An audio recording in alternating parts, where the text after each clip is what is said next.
the Likeable Forms Postmark SMTP extension tutorial. Today we're going to show you how to plug in your SMTP credentials. To get started, go ahead and add in your Likeable Forms license key and also your SMTP password. So please don't confuse your login password with your Postmark SMTP password. If you're having any trouble with this, please check out our documentation. After we've added both of these, let's go ahead and hit Verify License Key. And once your license key has been validated, we can go ahead and move on into our settings. So the first step is adding the SMTP server.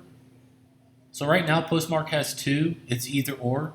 We're just going to use smtp.postmarkapp.com, but they also have another one which is smtp-broadcast.postmarkapp.com.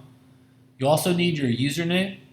This is not, again, your login username. This is going to be your SMTP password that's generated by Postmark. The next step is our from name. So this is going to be unique to everyone. For us, it's going to be our company name, which is Likeable Forms.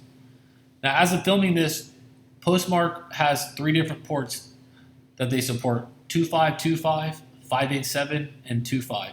So while they don't recommend any particular port, it is in general recommended to use port 587. Although you may need to tinker with this a little bit just to make sure that everything's working well for you. The last step is configuring our protocol, and as of right now, Postmark app does recommend TLS.